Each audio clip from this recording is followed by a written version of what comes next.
Hello, everybody, and welcome back to the Norries podcast. I'm your host, James Leonard, joined by my co-host, Hi everyone, Timmy. Timmy Long. Yeah, and this week is a very special guest. We have Dr. Gabor Mate, whom a lot of you would have heard of. For those of you that might not be familiar with Gabor, he's a Hungarian-born Canadian physician who has a history in family practice, but is world-renowned specialist in childhood development and trauma, and how that links to mental health issues and physical health issues. So I could have went a long way around the introduction, but in a nutshell, that's who you are. So look, thanks for coming to speak with us today, Gabor. Well, thanks again. Pleasure to be with you guys. Yeah. No, it's an honour for us.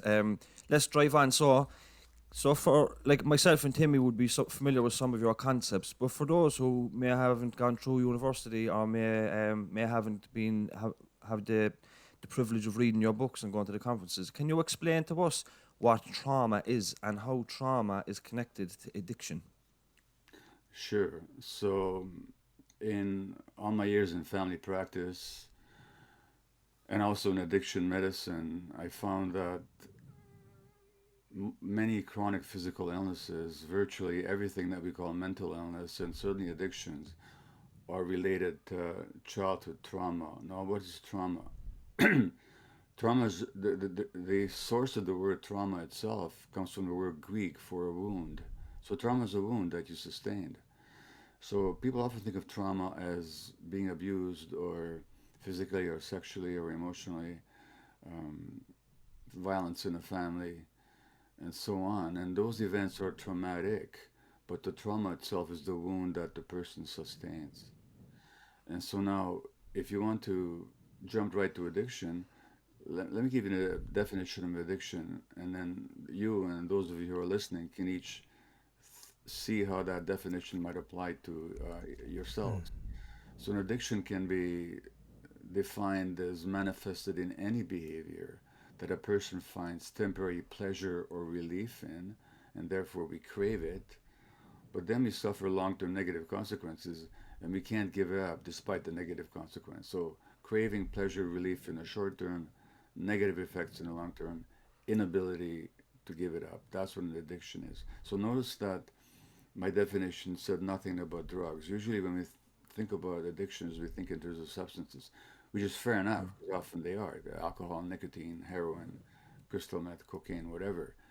However, people can also be addicted to sex, to gambling, to eating, to shopping, to self-cutting, to bulimia, to gambling, to pornography, to a whole range of human behaviors. Now, I know you guys have both identified yourself as being in recovery from an addiction.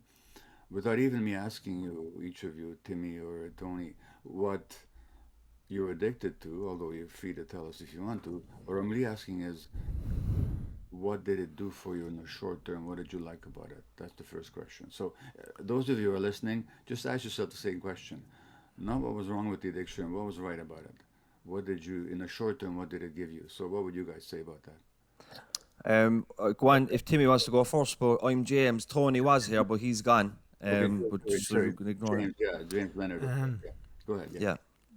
For me, addiction gave me a sense of belonging. Okay. It gave me comfort. It gave me confidence, self-esteem. All of those things. It gave me things that I didn't have in my normal living. Particularly the self-esteem and the confidence. To be able to talk to people.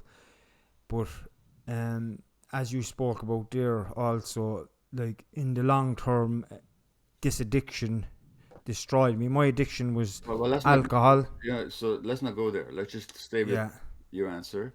And Okay. James, what would you say? Yeah. Yeah. What was addiction for me? Why I used drugs? Before I used drugs, I would have a lot of fear and anxiety. I didn't understand where I come from. I was a teenager, insecurity, self-esteem. And when I started using substances, it didn't really matter what individual substance was. It relieved me of all that insecurity and fear and anxiety. So that was I always ran with the drug. It didn't matter what the drug was after that. Very good. All right. So let's take what you guys have said. Confidence, comfort, sense of belonging, self-esteem, relief of anxiety, um, relief of insecurity, a sense of security. Are those good things or bad things in themselves? Good. They were good things because they worked at the Yeah, time. yeah, yeah. They're wonderful things. These are things we all human beings want. Now, that means that the addiction, it's nonsense to talk about addiction as a disease, because what kind of a disease gives you security and comfort and self-esteem and belonging? It's also ridiculous to talk about it as a choice, because who chooses to be insecure and anxious and Mm. uncomfortable and isolated and emotionally wrought up? So these are all states of emotional pain. And addiction soothes the pain. So that's my mantra under addiction is not why the addiction, but why the pain. Now, why the pain? You just told me about your childhoods. You told me that as you were growing up, in your family of origins, things happened to you that rob you of security, that rob you of genuine self-esteem, that robbed you of comfort, that robbed you of your God-given right to belong to the human race, that robbed you of confidence. So that's the trauma. The trauma is the loss of all these good qualities that every child should have. And so they're the traumatic events, but the trauma then is the wound that we sustain that we then keep trying to soothe our lives. And addictions really are a way of soothing the pain induced by early trauma. Yeah, it's interesting you say that because when I was around 17, 18, I had a suicide attempt. And Mm-hmm. after that, I found benzodiazepines. And even though my life was destroyed on benzodiazepines and I was going in and out of prison and hospitals, I wasn't trying to kill myself, you know. So, in a kind of a paradoxical way, they helped me get over that part of my life where I was suicidal. Then the drugs helped me through it, even though I was, you know, in and out of prison. But it got me through that point in my life. There's a lot of people who are driven to the point of despair. And as one very famous writer said to me, drugs saved my life, Yeah. then they almost destroyed me. So Mm. that's but initially the addictions again to whatever it is, whether it's drugs or behaviors, it comes along to soothe some kind of a deep pain and deep despair. And the source of that deep pain and deep despair is childhood trauma. Yeah. I would have been quite similar to James as well. You know, I would have used substances at a really young age, and I can really relate to what that your friend, that author, said, because when I look back at my own life in hindsight, if I didn't have those substances or drugs in my life to take me away from what was going on inside my head Yes. and the feelings and emotions that I was going through that I wasn't able to handle, Yes. um, I possibly, looking back now, I don't know what what I could say. I possibly would have took my own life because that did come into my mind. But um, Or you might have turned to violence or something mm, desperate, you know. And so a lot of the people listening, if you're in jail, mm, you're being punished for your behaviors, maybe to do with drugs, maybe to do with violence. Um, but what you're really being punished for is how you were wounded as a child and how you weren't given a help to resolve that wound. I'm not Yeah. saying that people aren't responsible, and we have to be, but we have to understand for society to be responsible, it means that we have to understand why people behave the way they do, and particularly why they say turn to drugs. Nobody, I've never met anybody addicted to drugs who woke up out of a happy life one Saturday morning and said, "Hey, my ambition is to become a drug addict." It wasn't like that. It's that people came across the drug and all of a sudden they felt like they've never felt before in their lives, in a positive sense. You know, so Yeah. we have to look at the sources of how they were deprived of that positivity earlier in life. And you know, Doesn't it? sorry, go ahead. Sorry, go on. No, I was just going to say, doesn't it just emphasize how pointless an exercise is of sending people in addiction in and out of prison for short sentences for possession? Well, I'm in Vancouver, British Columbia, Canada, and in an area called the Downtown East Side, which is really North America's most concentrated area of drug use. I mean, if you walk down into those few square blocks, you see people injecting and inhaling and selling, and in and those people, it's like a revolving door. They go in and out of jail. Now, we call the prison system the correctional system, but it doesn't correct anything. It's a punitive system. It's not a correctional system. We also talk about rehabilitation, but very few people ever get rehabilitated because the wound, the trauma that keeps driving their behaviors is never healed. It can be, but neither the medical system nor the legal system understands the need to heal the trauma. And so then it's a revolving door, and people do detox in prison willy or nilly, but then they come out and within a couple of days they use it again. That was my experience. And it doesn't have to be that way. I mean, if you're going to lock people up, give them the rehabilitation treatment that they actually need. If you think you need to protect society from certain behaviors, well, that might be fair enough. But why be punitive about it? Why not help people really heal? And that can be done. It doesn't need to be done the way we do it. You can protect society and you can also help people at the same time. And furthermore, it's a bit arbitrary, isn't it? Because if you're like in most countries, say possessing heroin or cocaine is illegal, but possessing alcohol or cigarettes is not illegal, and alcohol and cigarettes kill a lot more people than heroin or cocaine ever do.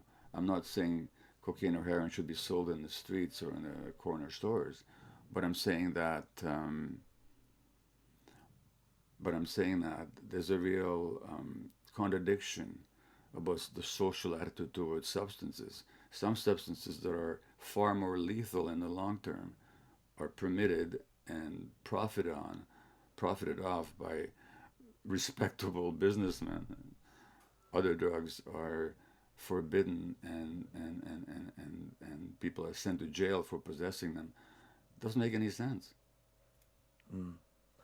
Do you think that Ireland should follow Canada in legalizing cannabis? How do you think that's playing out where you're from? Well, I think Canada and Ireland should both follow Portugal, where Yeah. they've actually decriminalized the personal possession of any drug. Nobody goes to jail for possessing drugs in a small quantity for personal use. Mm. Crime has gone down, treatment levels have gone up, and there are few people in jail. And Mm. there's been no increase in drug use. So it's not that Ireland should follow Canada.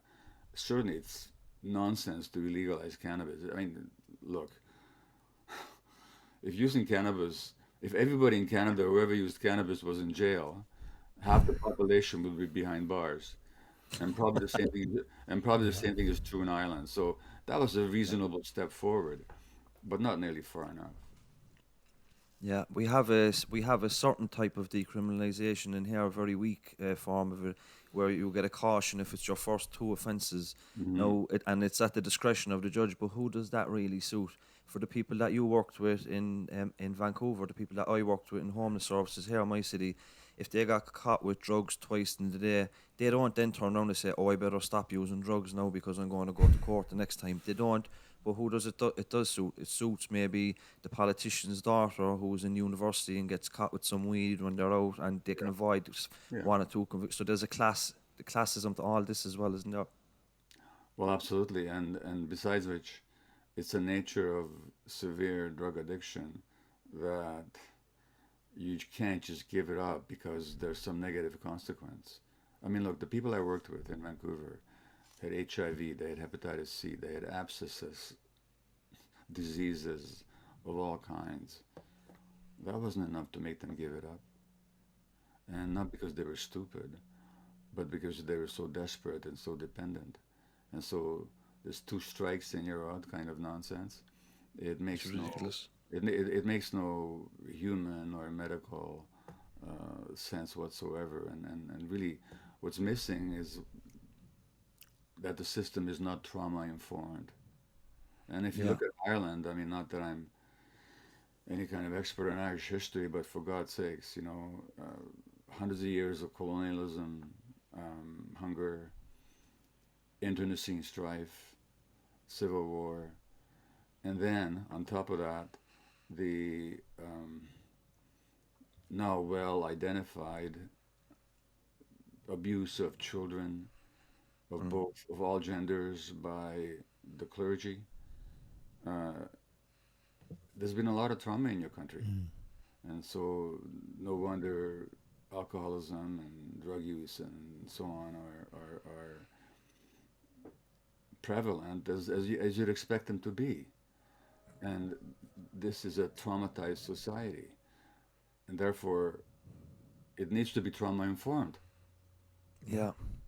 Do you know, for all the things you spoke about in Irish history, the trauma, you could argue for Irish travellers. I don't know if you're aware, but Irish travellers are a separate ethnic group in Ireland, akin to the Aboriginals in your country, where they have, Hmm. very high rates of Mm. suicide. Yeah. Well overrepresented in the prison system. Can you explain a little bit about, how that trauma is kind of passed on through generations and how state policy, impacts upon ethnic groups?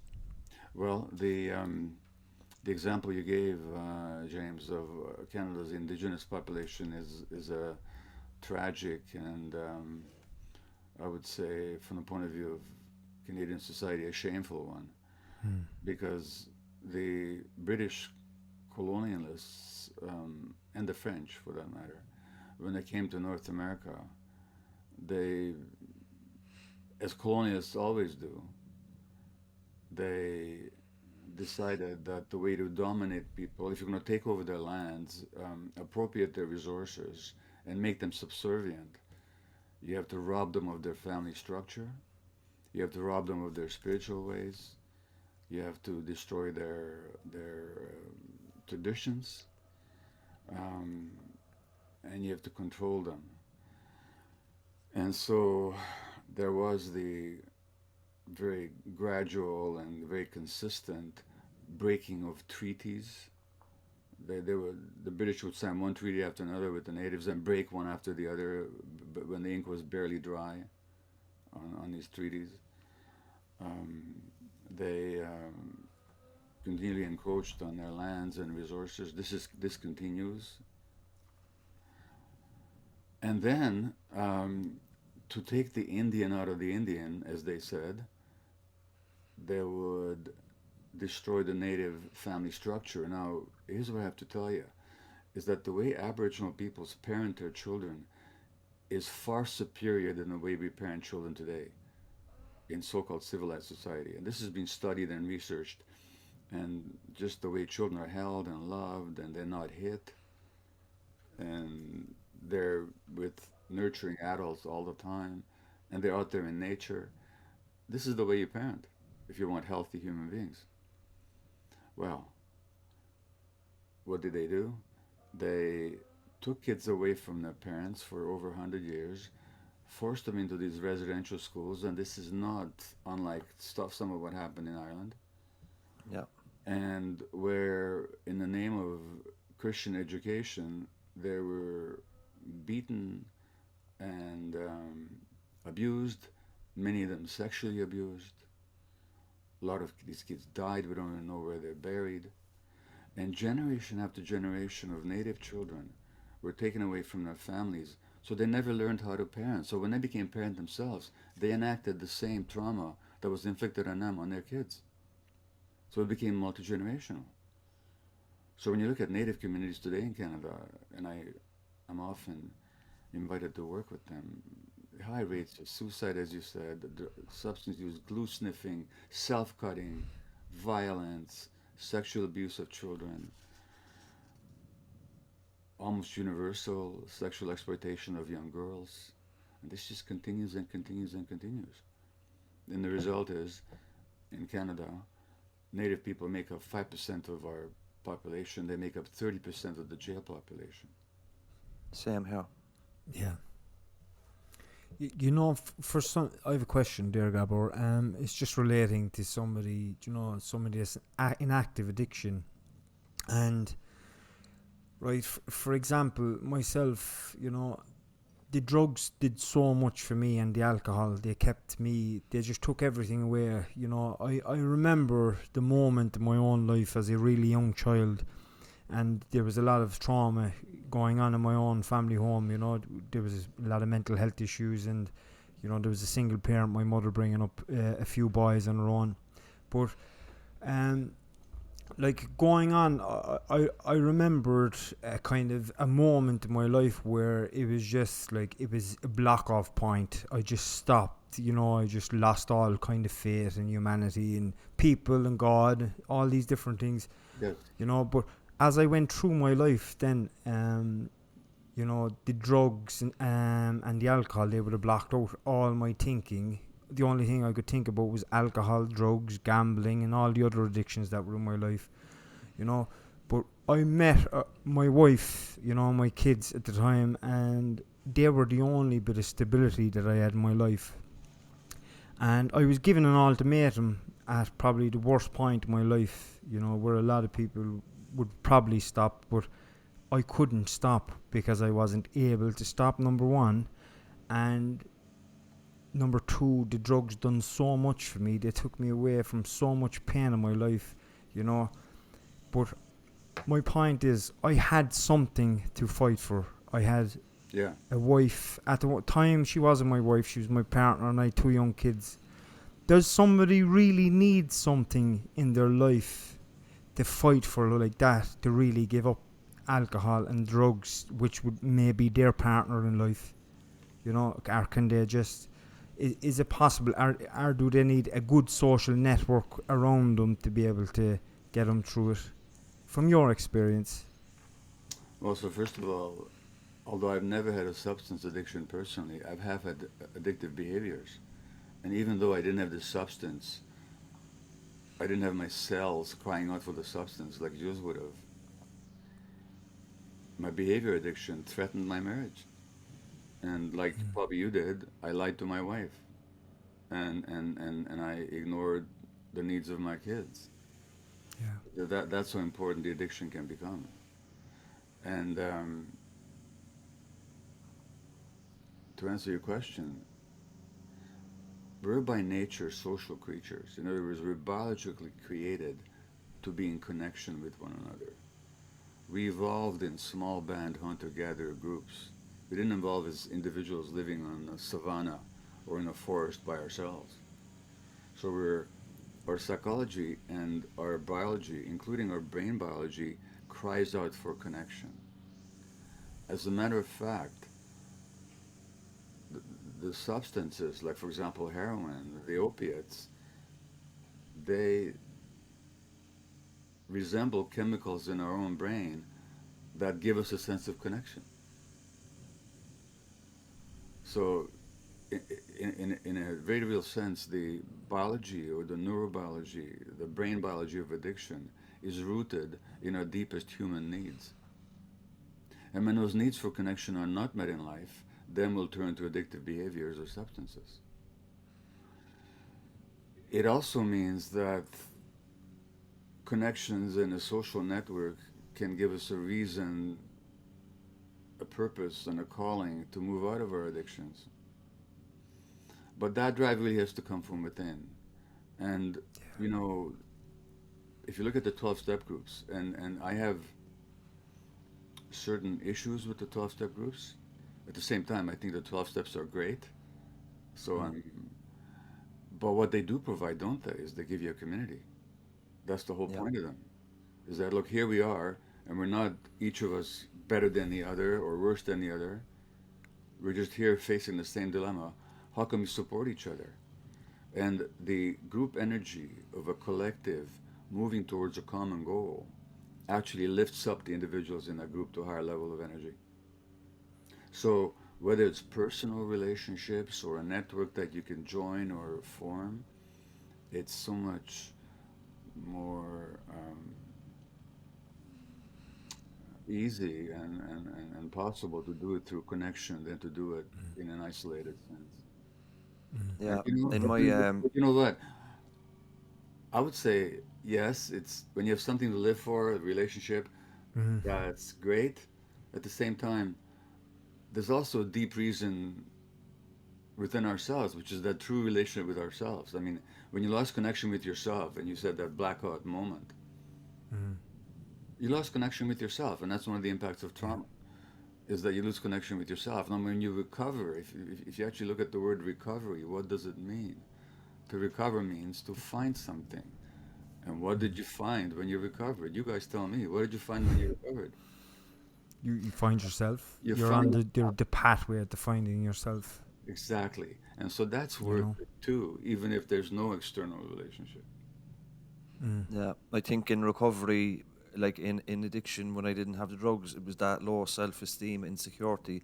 I think what I recovered in recovery, what I found was self-acceptance and accepting yourself for who you are, flaws and all, and just being able to kind of move forward with that.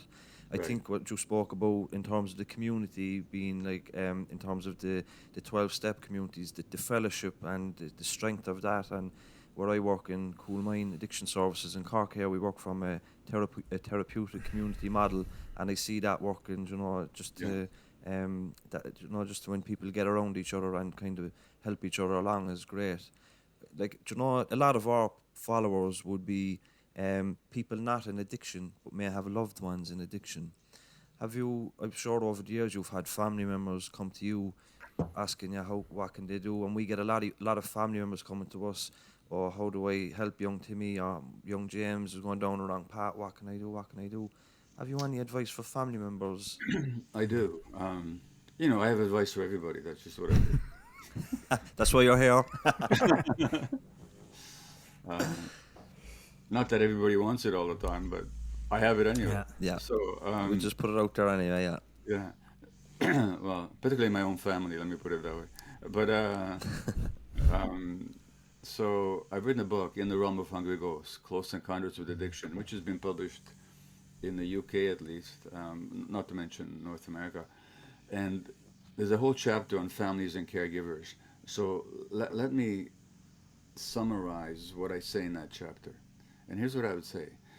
It's very painful, it's very difficult, it's very frustrating and heartbreaking to be close to somebody who's addicted and whose path you'd like to influence for the better, but you find yourself powerless to do so. So, how can you approach it? There's three ways. Two of them are sane, one of them is insane. Okay?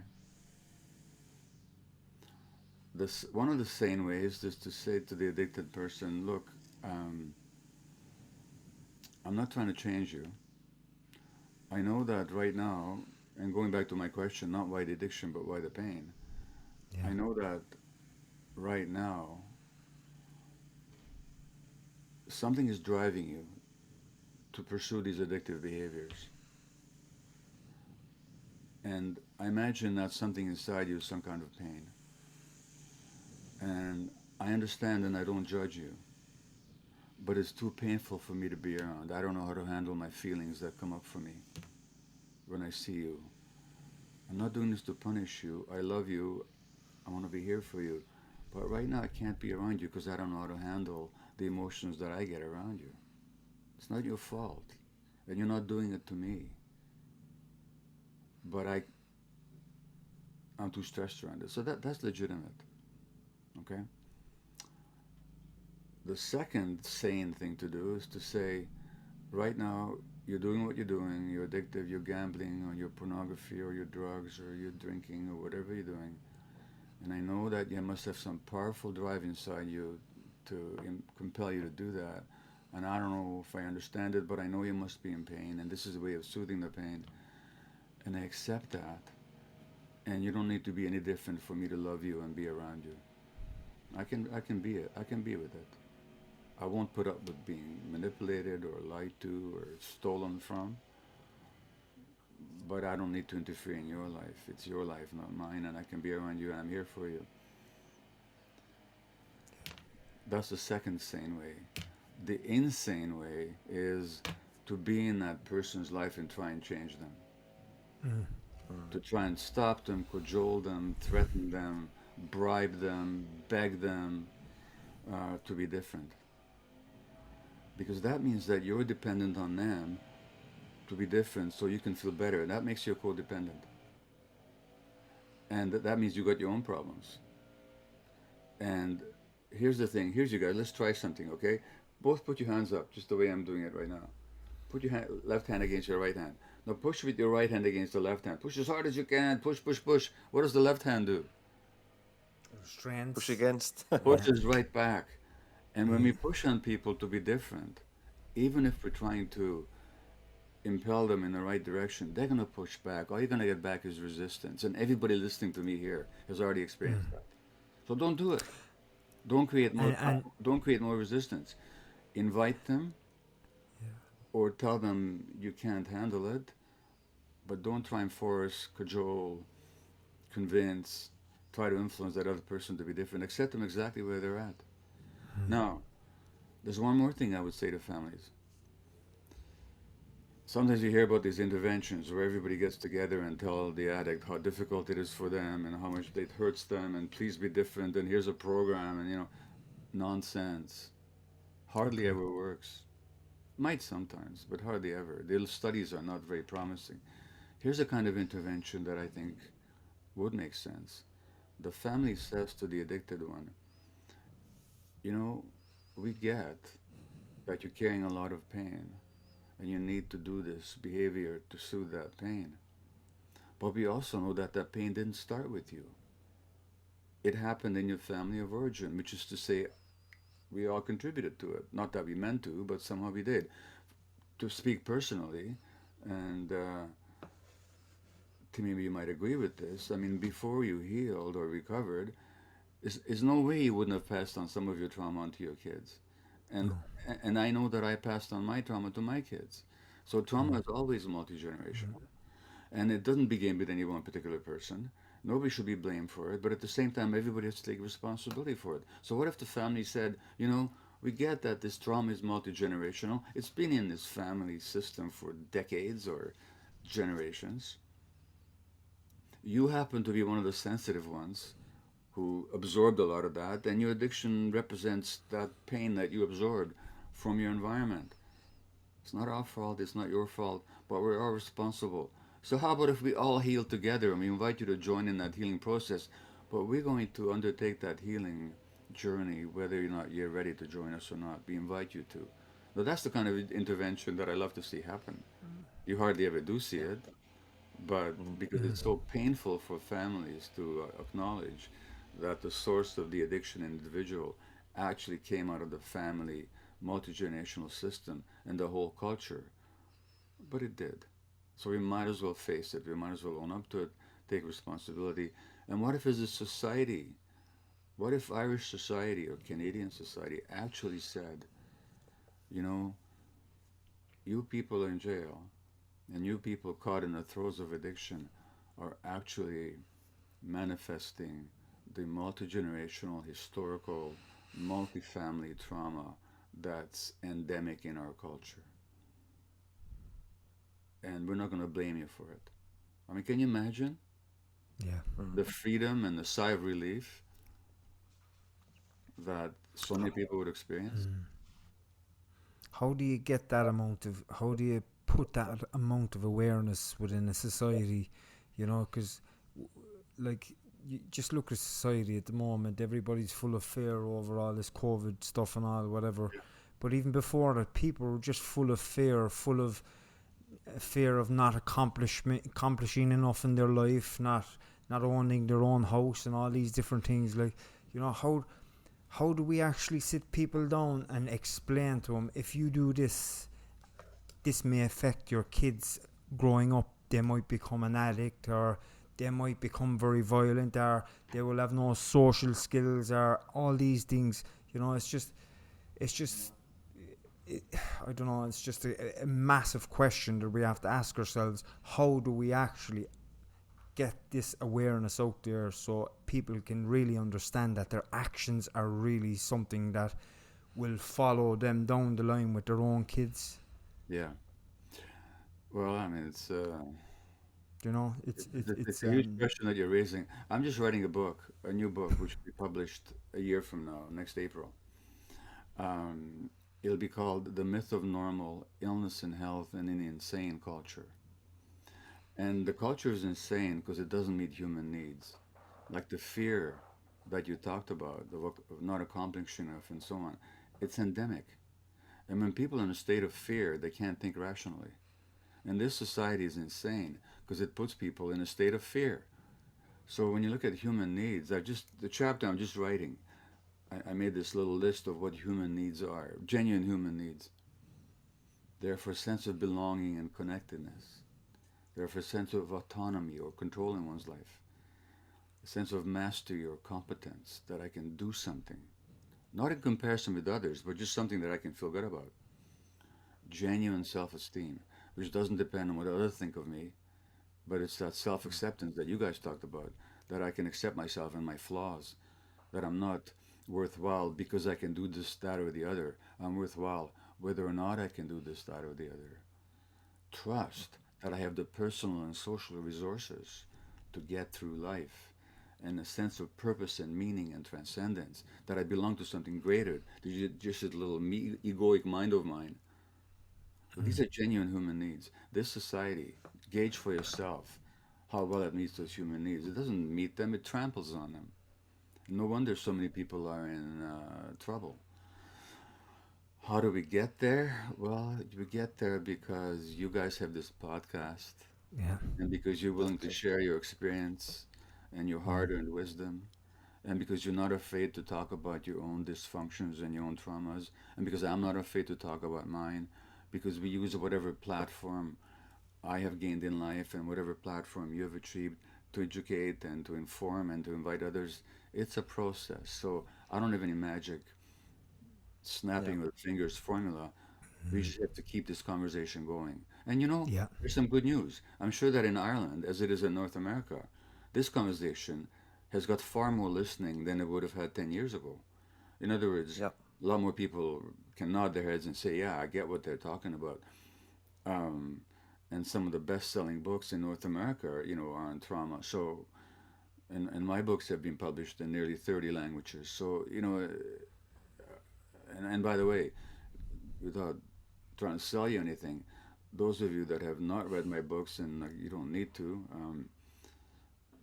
well, you should, but You definitely should. You yeah, definitely should. but you don't Yeah. need to. But here's what you can do: you can go on YouTube if that's available to you, and just put in my name, and you see dozens of talks totally free on all these Mm. subjects, and you can watch them and get a lot of information that way. And I'm not the only one talking about these things. There's others, so that there's a lot of way to get information these days. And so what I'm saying is, how do you do it? By focusing on it, by talking about it. Um, I should actually tell you guys. In a month, a film will come out, a documentary about my work. It's called The Wisdom of Trauma. And if you guys don't have the link, you can contact my manager, who you're in contact with, Stephanie, and she'll send you the link, a trailer, and you can sign up. And that whole week that this film is being shown online, I'll be in conversation with some leading trauma experts, and that's available to anybody who's got YouTube access. Yeah. Excellent. We'll definitely share that. Yeah, And I think what you're saying about a growing awareness and interest in all things related to trauma is definitely the Mm. case where we're from. You know, when you were over in my city a couple of years ago, in my University College Cork, you did a 2 day conference around the same time. Bessel van der Kolk was in another part of the city, and that was sold out as well. So there was huge interest in this, which is the start of the awareness what Timmy was talking about. Mm. But if I can just change direction a small bit, Gabor, I have a family member who has ulcerative colitis, hmm, and I have a friend another couple of friends that they have lupus and other autoimmune diseases, conditions. Can you explain to us how trauma relates to those chronic illnesses? sure. Before I do, you mentioned Bessel. His book, The Body Keeps the Score, is the Yeah, number three best-selling books in the New York Times this week. Really? Yeah, amazing. and it's been on the Mm. best-selling books for months. So I mean, people Mm. are really getting it now. The Yeah. message. Yeah, Excuse me. Now, autoimmune disease like ulcerative colitis and lupus and the whole range. There are two major ways that trauma potentiates those diseases. And in my experience, everybody with autoimmune disease suffered trauma in childhood. Everybody. Not that the doctors will tell you that, because despite all the research literature showing the links, most physicians are not aware of the links. But early childhood trauma actually interferes with how genes are expressed, and they promote the activation of inflammatory genes. And they also cause other changes in the body that I'm not going to go into in detail. But the point is, people traumatized have more inflammation in their bodies, so they're more likely to get inflammatory diseases. Number one. Number two, again on a physiological level, trauma creates a lot of physiological stress, which exhausts the body's own stress mechanisms. Now, how do we treat these conditions? Colitis and lupus, you know how we treat them? With stress hormones. Because their own body's stress hormones get depleted from overactivation. And that's the funny thing about doctors, like in my own training as a physician. We treat everything with stress hormones, but never ask ourselves, gosh, does this condition may have something to do with stress? Like cortisol is a stress hormone. And that's what everybody gets with lupus and colitis and rheumatoid arthritis and a whole range of conditions. So that's the second pathway. The third pathway is that early trauma creates certain personality patterns. Now, people with autoimmune disease, and I can tell you, I don't know your relatives or friends with lupus or colitis, but I can tell you about their personalities. They have no idea how to experience healthy anger. They repress their anger. They have no idea how to take care of their own needs. They tend to take care of the emotional needs of others ahead of their own. They're driven by duty and responsibility rather than needs of the self. So these personality patterns, and I talk about this in my book, When the Body Says No, because they don't know how to say no. So the body says no in the form of illness. It also follows that when they learn how to say no, the body doesn't have to keep saying it. So I've known people, lots of people with autoimmune disease who got better once they changed their relationship to themselves. Problem is, when you go to the average physician trained like me in the Western medical model, you can go in there with your inflammation in your intestines or in your skin or in your lungs or in your connective tissues. And nobody's going to ask you what happened to you as a child. Nobody's going to ask you how do you feel about yourself. Nobody's going to ask you how much stress is there in your life. Um, they're not going to ask you these questions, but they're pertinent. They're pertinent to who develops illness and who doesn't. So the connection is both physiological and psychological in the sense that certain personality patterns are promoted by trauma, and those patterns create more stress as you go along. And that stress then leads to the immune system turning against yourself. So there's lots of ways in which trauma. Now, um, people who are Canadian studies showed that men who were sexually abused as children had 50% increase in the risk of cancer. This is regardless of whether or not they smoked or drank. And again, people who are traumatized, lots of studies have shown they're at elevated risk for mental health conditions, autoimmune disease, ADHD, depression, malignancy, and so on, for perfectly straightforward reasons. Mm.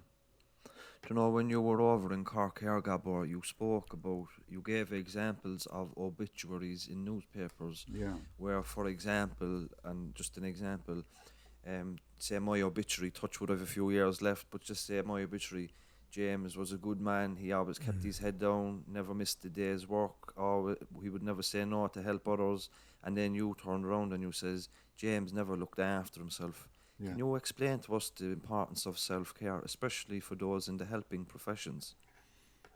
Well, a lot of people that go into the helping professions, they do it for two sets of reasons.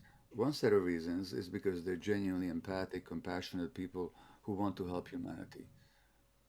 Good. But there's also a drive to be important. And that drive to be important, if it depends on something external, is never satisfied. So one of my addictions was to work. Now, if you're a workaholic doctor, you know what happens? The world loves you. You make more money and you get all this accolades and all this admiration. Oh, he's always available. He's so selfless and so on and so forth. Meanwhile, you're stressing yourself like crazy because you don't know how to say no. And your family is suffering. And I have back pain and I have depression. I'm talking about myself. I don't even know why. Why do I have back pain? Because I'm carrying too much on my shoulders. Why do I have depression? Because I'm pushing myself down. I'm pushing down my own needs. So self-care, healthcare workers are prone to that. So the thing is, yes, we need to care for others. That's where our commitment and our calling is. But that others have to include ourselves as well. We can't Yeah. divide into two sets of people. Everybody else who deserves help and care, and the one person, myself, who doesn't. That's a sure way to burn out. Yeah. And so self care, not, that's one reason why self care is important. But the other reason is that everybody who comes to you for help in the healthcare world, pretty much everybody, not everybody, the vast majority of people have been traumatized, stressed people. If you really want to be able to help them, deal with your own stress. So you're coming from a grounded, calm, peaceful place. That's going to make all the difference to your capacity to help these others. So even if you want to do your job better, you have to say no sometimes to the job and yes to yourself, and that means you'll do a better job in what you do. Can I just bring you back a little bit there? We spoke about the 12 steps. I don't know we're going away from what we're talking about now, but it's just related to doing the program of the 12 steps, Gabor, right? I went through the steps twice, once in prison and once when I came out, you know. Yes. But and I also seen a psychologist in the prison and a psychotherapist outside, and I done loads and loads of work on myself. And I started to learn about why I felt the way I did about myself, why I felt bad, no good, worthless, and all these different things. But I always still felt the same. I still had that feeling of worthlessness within me, you know. Yeah.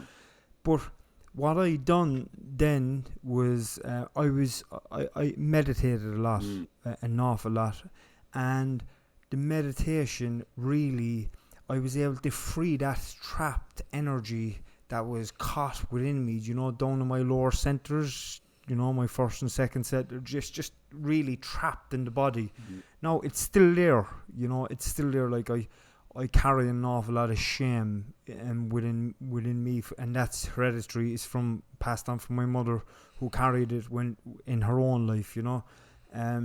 But you know, what are your thoughts on the route of meditation for really kind of helping people to free up that pain that working with psychologists and therapists doesn't really do? Because that's what happened for me. I learned so much from the psychologist and the psychotherapist, but I still didn't feel better about me as myself, you know. But the meditation really freed that up a little bit for me.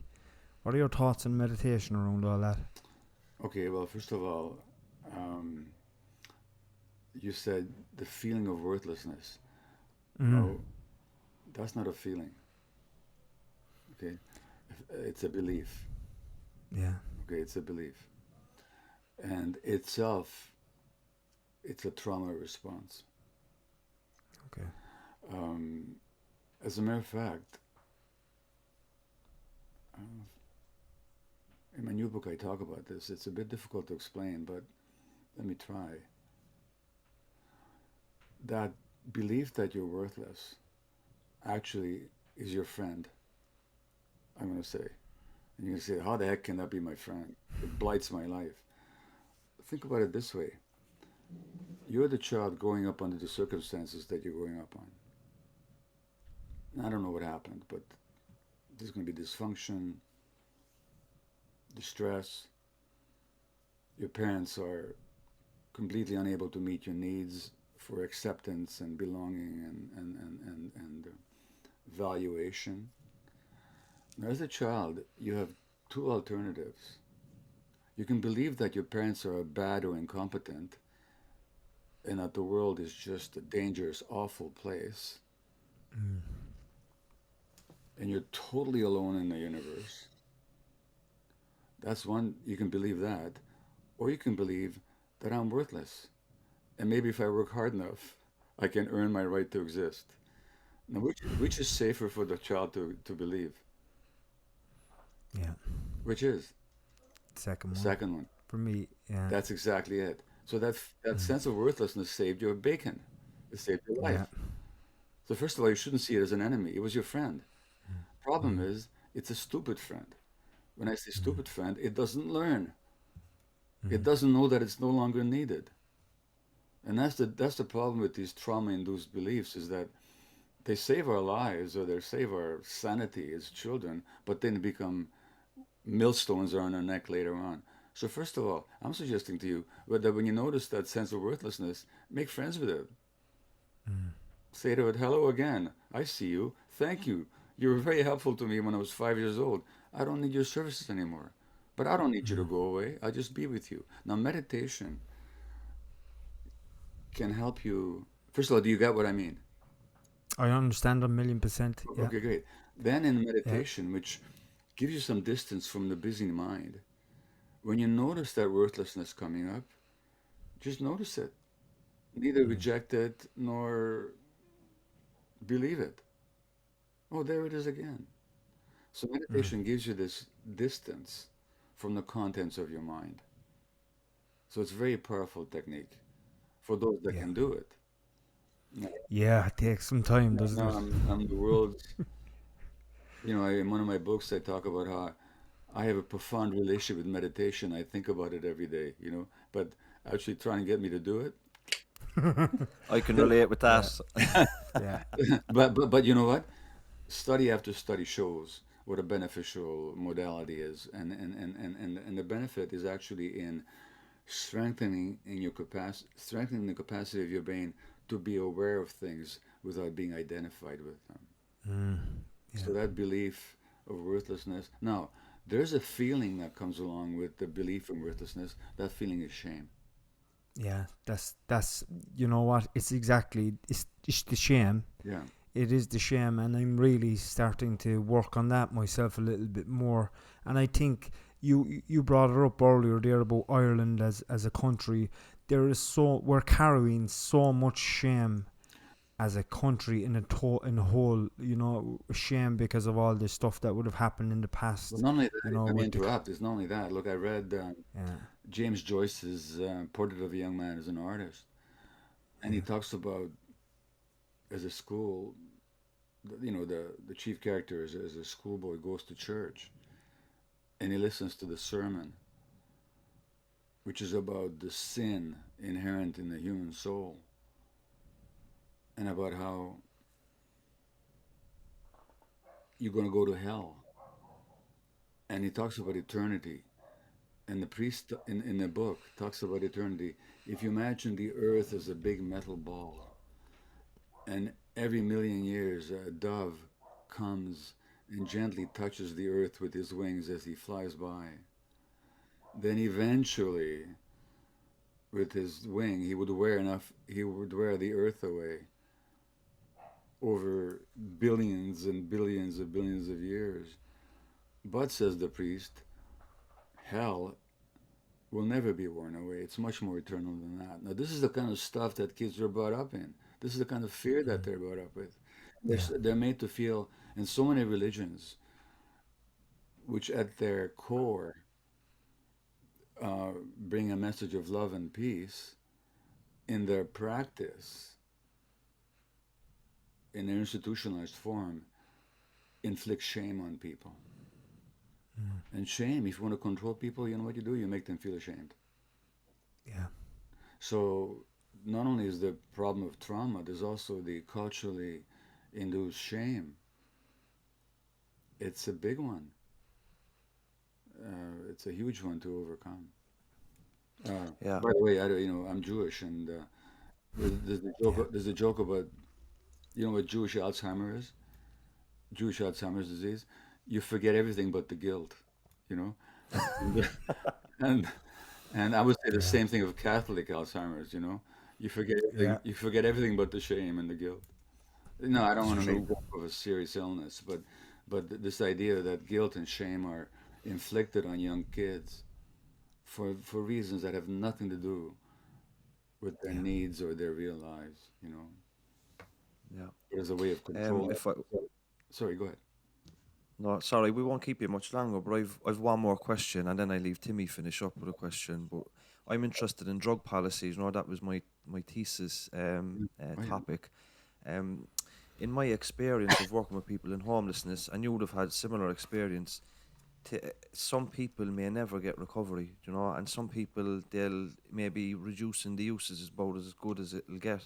In England recently, in Middlesbrough, I think it was, in the northwest of England, they trialled a heroin assisted treatment where the GP prescribed um, heroin to those that all other forms of treatment have not worked.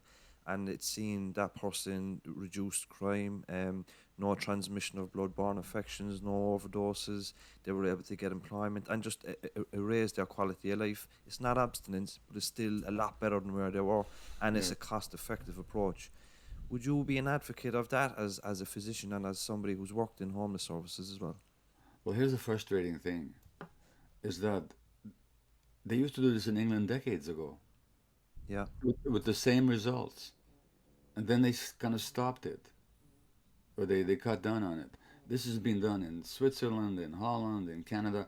In Vancouver, I worked at such a facility. The results are overwhelmingly and uniformly positive in terms of overdose prevention, disease transmission prevention, employability, family life, self esteem. It's not a scientific issue. The science has been resolved a long time ago. It's a political issue. It's a drug policy issue, as you say. So it's all a question of what is the intent of drug policy. If the intent of drug policy is to reduce illness, to rehabilitate people, and by the way, even when you say some people won't give up their addiction, that's partly because the system is not in place to help them heal. What if there was a whole system to help them heal? A lot more people would give up their addictions, I believe. So it's not just because they're addicted, it's because they don't get the help they need. But even assuming that some people can't give up their addictions no matter what, well, then what you're suggesting has been over and over again, overwhelmingly, and without any contradiction, proven to be beneficial. So if we're not doing it, it's not for lack of proof. It's out of prejudice and a kind of perverse, punitive, uninformed attitude. Um, what can you say about it? It makes no sense, and you know, I'm sure it is frustrating for you, just as it is for me, knowing that there's so yeah, much we can do, so much that has been proven to work, and we're just not doing it. And the politicians, maybe I'll finish on this note. I was once invited to speak to a subcommittee of the Canadian Senate on drug policy. So I flew to Ottawa, and these senators listened, and I noticed with some of them, what I was saying wasn't going in one ear and out the other. It wasn't even going in one ear. They just didn't know how to, I was giving them all this information on trauma, addiction, and so on, everything. And finally, I said to them, "Look, senators, as a physician, you expect me to practice evidence-based medicine. How about you start practicing evidence-based politics? How about if politicians going to enact drug laws and drug policies, they look at the evidence first?" Well, I like to live to see the day when that happens universally. yeah. It's very disheartening as a researcher to produce some evidence at that the government will continually ignore to suit, their own ideologies and biases. It's very frustrating. I'm sure it's frustrating for you as a physician with all your experience, expertise, and knowledge to be, have a policy that goes against everything that you know and believe to be true. So I let Timmy have the last question. Okay, I'm sorry anyway. You can both probably hear the dog barking there for the last 5 minutes, so You're no. fine. No, I'm But fine, thank you. yeah, my last question really would be for anybody that's listening that's caught up in addiction as is at the present, what would be the best bit of advice that you could possibly give somebody from your own experience working with people in addiction and recovery and stuff? For what would be the best bit of advice you possibly give them, Gabor? I know it's just probably a mad question, but some people are really, really struggling and they watch our podcast for some form of inspiration. So if there's anything that you could really add to that. Okay, well, what I would say to them is there's a part of you that actually cares about you. There's a part of you believes that you can heal, and there's a part of you that believes that you deserve to heal. And if none of that was true, you wouldn't be listening to this podcast. You wouldn't be listening to this inspiration. In other words, the guidance is inside you. So pay attention to that guidance. The drugs have silenced that voice. Your trauma have attenuated that voice, weakened it, but it's in you, and it's the real you. That's what you're going to recover. So there's lots of ways to recover. I'm not here to recommend modalities. Again, I do recommend my talks on addiction on YouTube or my book on addiction as some support for you. But the real support, the real guidance is within yourself, and reach out to others. Don't try to do it on your own. That's the best advice I can give. Thank you very much. Brilliant. That was great. Yeah, no, Okay, look, do you want to finish up, James? yeah, look, it's brought us to a natural end. We won't keep you much longer. We really appreciate you taking the time to speak to us. It's been a real honour for myself and Timmy, and I'm sure the people watching will have taken a lot from it. You make complex ideas very accessible for people, so it's much appreciated. We'll link all your books and your YouTube talks in the description of the video. And I really look forward to the book coming out and the documentary you spoke about as well. And please God, when we return to normal, it'll be an honour to meet you in person someday. But until then, thank you very much. Stay safe and stay healthy.